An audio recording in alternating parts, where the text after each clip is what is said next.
Prophet sallallahu alaihi wasallam was extra conscious when it came to money.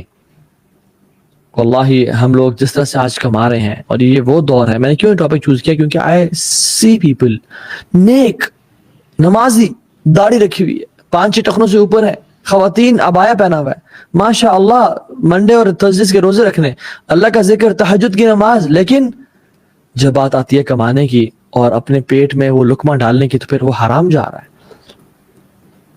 سبحان اللہ, imagine coming on the day of judgment with so many good deeds, لیکن ہمارے down فال کا جو سبب بنے وہ کیا بنے؟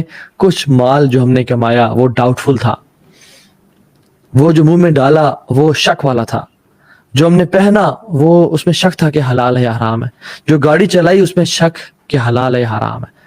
حرام کی تو بات اور, شک ہونا کہ یہ حلال تھا یا حرام تھا, جو لیا جو دیا وہ شک کہ کیسا ہے یہ. So be cautious regarding the rupee and the dinar and the dirham and the dollar. اس کے بارے میں انشاءاللہ بات کریں گے. رسول اللہ صلی اللہ علیہ وسلم he was extra cautious, بڑی احتیاط کرتے تھے. اللہ کے نبی صلی اللہ علیہ وسلم صحابہ سے ایک جگہ جا رہے ہیں, اور آپ صلی اللہ علیہ وسلم کو 3 دن گزر جاتے تھے, کچھ زیادہ کھاتے پیتے نہیں تھے, اپنے پیٹ بھر کے نہیں کھاتے تھے, صرف کھجور اور پانی پہ گزارا کر لینا, بلکہ 3 دن مہینے ان کے گھر پہ بھی چولہا نہیں جلتا تھا, یعنی آگ جلتی نہیں تھی. ایمیجن گھر میں آگ نہ جلے, وہاں پہ کچھ نہیں پک رہا, یعنی وہاں پہ کھجور اور پانی پہ گزارا کیا جا رہا ہے. صحابہ کے ساتھ دیکھا ایک کھجور گری پڑی ہے, اس کو اٹھایا, کھانے لگے لیکن نہیں کھایا اور چھوڑ دیا. کیا کہتے ہیں؟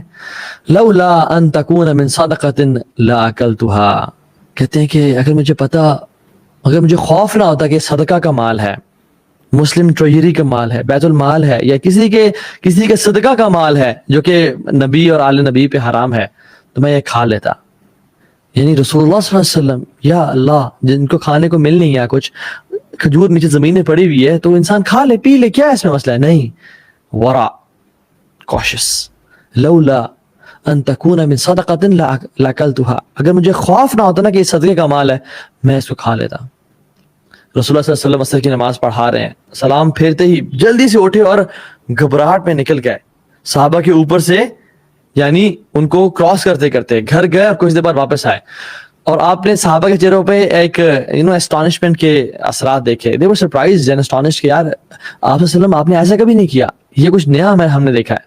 تو کہتے ہیں کہ میں نماز پڑھ کے جب فارغ ہوا, مجھے خیال آیا کہ میرے گھر میں کچھ گولڈ کوائنز پڑے ہوئے تھے, تو مجھے وہ کراہیت محسوس ہوئی, مجھے پسند نہیں آیا کہ وہ میرے گھر میں پڑے رہیں, اور میں نے اپنی فیملی کو آرڈر کر دیا کہ اس کو ڈسٹریبیوٹ کر دیں. اور کچھ روایت میں آتا ہے کہ وہ صرف 3 درہم یا دینار تھے, آپ نے ان کو بھی اپنے گھر میں رکھنا پسند نہیں فرمایا اور دے دیا.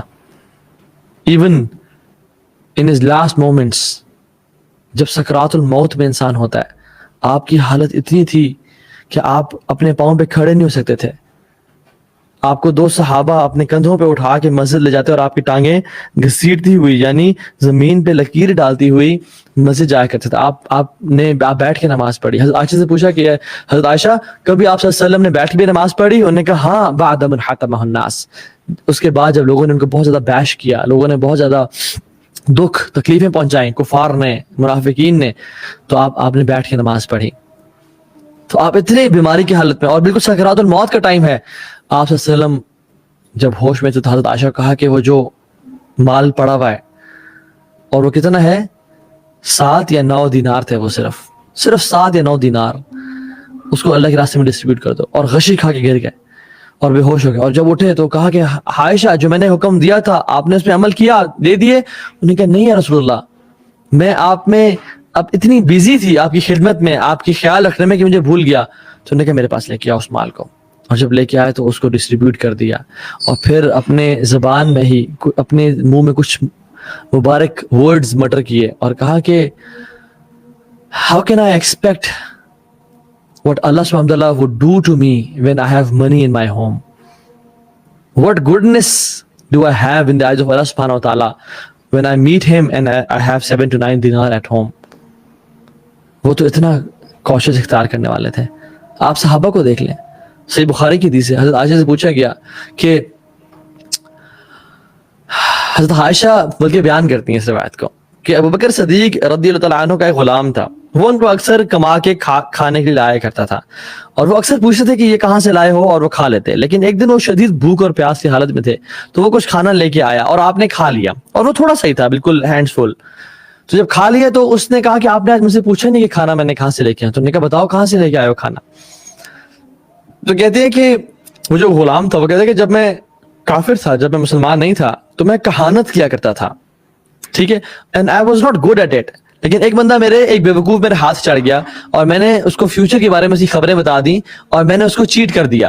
And he was impressed. تو اس نے مجھے کچھ پیسے دینے تھے تو مجھے وہ ملا تو مجھے اس نے دیے, تو میں نے وہ اس سے کچھ خریدا اور آپ کو لا کے دے دیا اور آپ نے کھایا. اللہ اکبر. اور ابوبکر صدیق جو کہ حلال اور حرام کا اتنا خیال رکھنے والے ہیں, جن سے ہم محبت کرتے ہیں, ہم بھی مسلمان ہونے کے دعوے دار ہیں, کہتے ہیں اف لک, تم پہ تف ہو, تم پہ افسوس ہو, تم نے مجھے کیا کیا, تم نے مجھے قتل کر دیا, یعنی میں نے جو کھانا کھا لیا.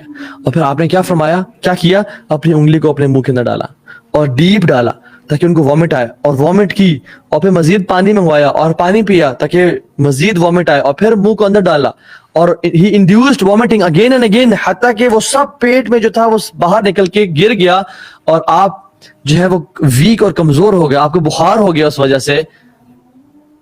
اور پھر یہ سب کرنے کے بعد بھی اللہ سے دعا کی, اللہم انی اعتذر الیک مما حملت العروق وخلت الامعاء. اللہ اکبر. یا اللہ میں تجھ سے معافی مانگتا ہوں. کس چیز کی معافی یا ابا بکر؟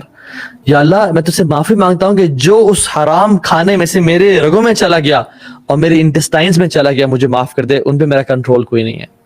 اللہم انی اعتذر الیک مما حملت العروق وخلت الامعاء, جو میرے وینز میں اور انٹسٹائنز میں چلا گیا اور جو میں نہیں نکال سکا, میں معافی چاہتا ہوں, مجھے تو معاف کر دیں. اور لوگ, ان کی فیملی ساتھ بیٹھی ہوئی تھی, انہوں نے کہا کہ Abu Bakr it was not a big deal, وہ تو ایک 2-4 نوالے تھے, کیا فرق پڑتا ہے, اتنا آپ نے کیوں تک دعا کیا کہ آپ بیمار پڑ گئے.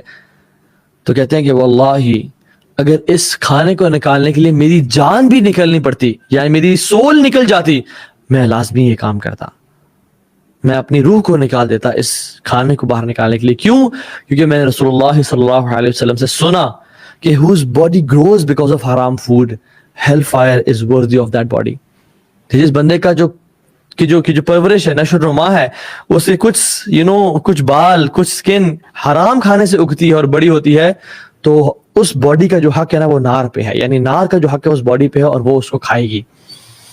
عمر بن خطاب بیٹھے ہوئے ایک جگہ پہ, ان کے پاس کیمل کا ملک لایا گیا اور حسن ظن یہ کہ یہ حلال کا ہوگا اور یہ بالکل ٹھیک ہوگا. انہوں نے پیا اور بڑا اچھا لگا ان کو, بڑا انہوں نے انجوائے کیا اس کو. تو جب پوچھا کہ کہاں سے آیا تھا, تو انہوں نے کہا تھا یہ اٹ belonged to the بیت المال, یعنی یہ صدقہ کا تھا اور بیت المال کا تھا. تو انہوں نے ان کو ڈانٹا اور انڈیوس کیا اپنی وامٹنگ کو, اور سب کچھ نکال کے باہر پھینک دیا.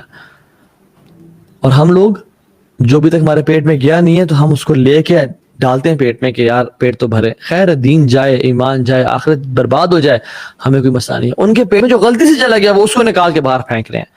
اور یہی کہتے ہیں عمر بن خطاب, اللہ نے اس لیے تو ان کو عزتیں دی, اس لیے تو آج ہم ان کے بارے میں بات کر رہے ہیں, کیونکہ وہ اس بارے میں ورع رکھتے تھے, کوشن رکھتے تھے.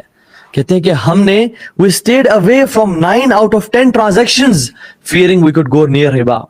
ہم 90% یعنی 10 میں سے 9 ٹرانزیکشنز کو ہم اوائڈ کرتے تھے کہ ہم ربا کے سود کے قریب نہ چلے جائیں. 90% ٹرانزیکشنز کو ہم اوائڈ کرتے تھے کہ ہم سود کے قریب نہ چلے جائیں. اور آج کا دور دیکھیں آپ, جس میں سود بھرا ہوا ہے, ہم لوگ کتنا اوائڈ کرتے ہیں اپنے آپ کو. دس از کالڈ ورع. Abdullah ibn Mubarak said a beautiful statement, Allahu Akbar. He said that for me to reject 1 dirham which is doubtful, for me to reject or put aside 1 dirham which is doubtful, haram نہیں, doubtful, اس میں شک ہو شبہ ہو کہ یہ ہو سکتا ہے کہ یہ ٹھیک نہیں ہے, is more beloved to me than to spend 100,000 dirhams in the path of Allah subhanahu wa ta'ala, and another 1,000 dirhams, and another 100,000 dirhams, and another 100,000 dirhams, hatta کہ he said 600,000 dirhams. اللہ اکبر. کہتے ہیں کہ میرے لیے, یعنی I reiterate, کیونکہ ہمیں نا کاش یہ ہمارے دلوں میں بات اتر جائے. کہتے ہیں کہ میرے لیے 1 درہم کو سائڈ پہ کرنا جو ڈاؤٹ فل ہے یا حرام ہو سکتا ہے, ڈاؤٹ فل ہے, to reject it and put aside اور نہ لینا, it is more beloved to me, میرے لیے زیادہ محبوب ہے, یعنی مجھے زیادہ بڑی نیکی ہے میرے لیے, بجائے کہ میں 1 لاکھ درہم اللہ کے راستے میں صدقے میں دوں, اور پھر 1 لاکھ درہم دوں, اور پھر 1 لاکھ درہم دوں, اور پھر 1 لاکھ, اور پھر 1 لاکھ, اور پھر 1 لاکھ, حتیٰ کہ 6 لاکھ درہم بن گئے. انہوں نے کہا کہ میں اتنے صدقہ میں دوں. اور ہم لوگ جی کماؤ جہاں سے آ رہا ہے, خیر ہے جی صدقہ میں دے دیں گے, حج پہ چلے جائیں گے اسی مال سے, لوگوں کو کھانا کھلا دیں گے. اللہ اکبر, یہ کون سا دین ہے جو ہم نے اپنا لیا ہے. They didn't do it to compensate حرام انکم, کہ نیکی مسجد میں جانا, حج کرنا, لوگوں کو افطاریاں کرانا. آج کل لوگ ان کو, یہ اللہ کی فرمایا ایک زمانہ آئے گا کہ جس میں لوگوں کو پرواہ ہی نہیں ہوگی کہ وہ حلال کما رہے ہیں یا حرام کما رہے ہیں. اور وہ آج کا دور ہے کہ پرواہ ہی کوئی نہیں, چاہے کسی فضول سی چیز سے آ رہا ہے, چاہے ایزی منی, بس پیسہ آنا چاہیے. ورا ختم ہو گئی ہے ہمارے اندر سے. اب وہ